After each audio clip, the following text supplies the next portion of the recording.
Didik TV KPM. Jadi segmen yang ini memang kita akan fokus apa gaya pembelajaran yang sesuai. Tapi sebelum tu kita akan tengok video ni dan kita akan tengok bersama-sama. Okey, jom.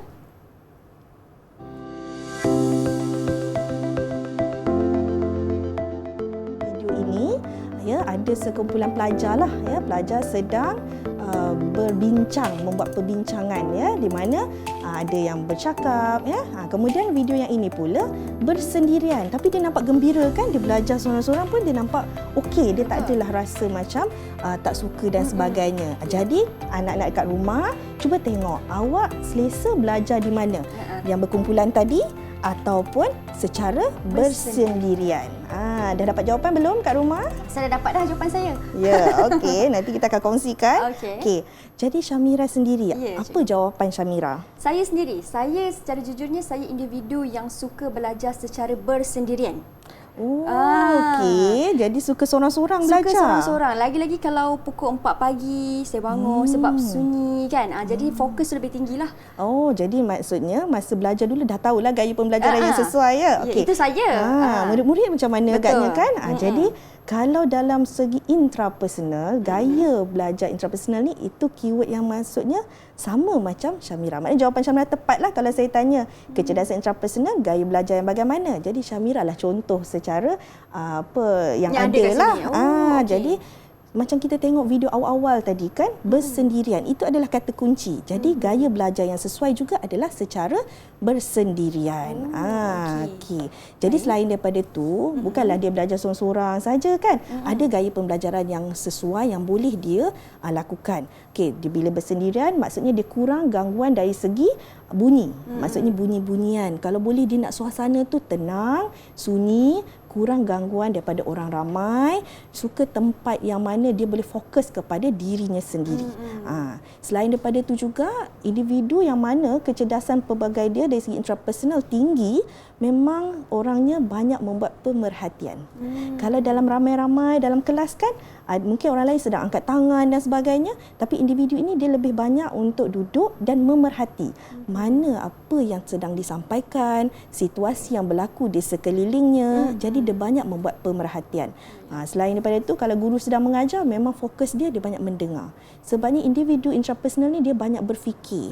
Jadi dia banyak memproses maklumat secara dalam fikiran sebelum dia meluahkan atau bertanya soalan. Jadi itu antaranya lah.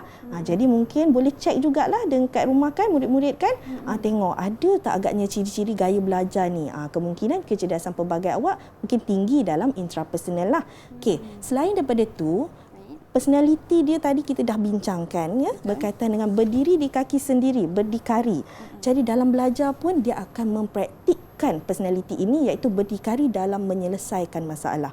Kadang kita boleh tengok kalau dalam banyak-banyak pelajar murid-murid kan, ada yang memang sedang buat matematik, latihan matematik kan, guru suruh buat semua, ada yang akan berkumpul dan mencari penyelesaian bersama-sama. Tetapi ada juga beberapa murid ni kita nampak dia lebih suka duduk di sudut kelas, buat sendiri berulang kali sehingga dia dapat jawapan. Maksudnya individu ini kemungkinan kecerdasan pelbagai dia intrapersonal tinggi. Jadi dia akan berdikari menyelesaikan masalah. Selain daripada itu juga dia akan menggambarkan maklumat.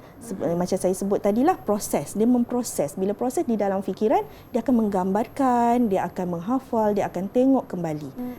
Sebagai contohlah eksperimen sains kan. Biasa cikgu sains dia akan macam bagi tahu, okey esok murid-murid kita akan buat eksperimen tajuk begini-begini. Jadi murid intrapersonal ni dia dah kan dia banyak mendengar kan. So dia akan ambil maklumat tersebut, dia akan esok ada eksperimen. Tapi dia bukan cakap pada orang lain, tetapi dia cakap pada dirinya sendiri. So dia balik rumah, dia akan tengok buku rujukan, cari sumber-sumber maklumat, membayangkan apakah situasi akan berlaku semasa eksperimen esok. Jadi semasa eksperimen di makmal, dia akan gambarkan kembalilah apa yang dia baca. Jadi dia banyak bermain dengan fikirannya.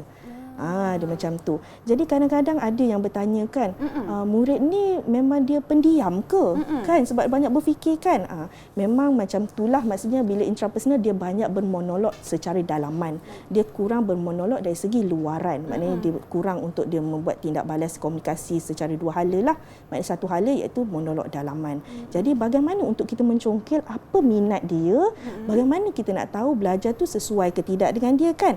Jadi dengan cara membuat catatan. Maknanya guru boleh buat catatan, cakap okey kalau dah buat peta minda dan sebagainya. Tetapi kalau memohon maklum balas atau respon secara lisan tu agak sukarlah sedikit sebab dia akan memproses dulu maklumat apa yang dia nak cakap. Dia akan nilai dulu yang dia cakap ni betul ke tidak dan sebagainya.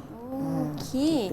Baik, itu daripada segi gaya belajar untuk individu yang memiliki tahap intrapersonal yang tinggi.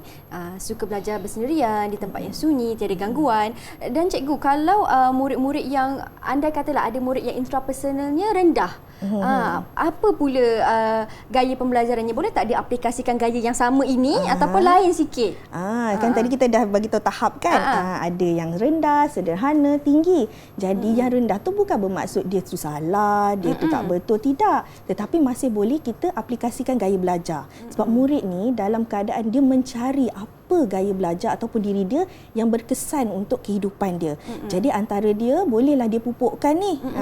Antaranya dia kena belajar berdikari, lepas tu dia kena bina matlamat apa dia nak capai. Kemudian cari tempat yang dia boleh fokus untuk membuat refleksi diri. Kemudian dia kena berdikari mencari pelbagai sumber maklumat. Kita ada macam-macam sumber kan, buku, internet, video, online tuition dan sebagainya. Dan kalau dia rasa tidak selesa untuk beramai-ramai, dia cuba untuk keluar sebentar, maknanya menyiapkan tugasan. Kalau kumpulan pun dia buat secara berasingan. Jadi sebenarnya kecerdasan ini adalah kecerdasan yang mana ada dalam diri setiap individu. Betul. Sama ada tinggi atau rendah. Kalau rendah mungkin kalau dia rasa selesa dengan gaya belajar intrapersonal, dia boleh pupuk sedikit demi sedikit dalam mencari gaya belajar yang berkesan dalam hidup dia. Tadi cikgu ada sentuh, boleh pupuk sedikit demi sedikit. Bagaimana cara nak memupuk tu cikgu? Yang memupuk ni sebenarnya dia boleh dalam diri kita ataupun orang luar. Tapi yang kita kena faham, kalau dia minat bersendirian, maknanya dia membuat refleksi. Jadi dia kena banyak untuk bermain dalam monolog dalaman dia. Sebab intrapersonal ni dia banyak menilai kekuatan dalam aspek pandangan sudut mata dia sendiri. Jadi dia boleh pupuk, dia boleh tulis jurnal, dia boleh tulis diary kan, apa dia buat dan sebagainya. Saya lah dulu cikgu menulis diary. Dia diary. Jadi nampaknya macam sangat-sangat berkaitan lah dengan tajuk kita hari ini kan. Ya, betul cikgu. Didik TV KPM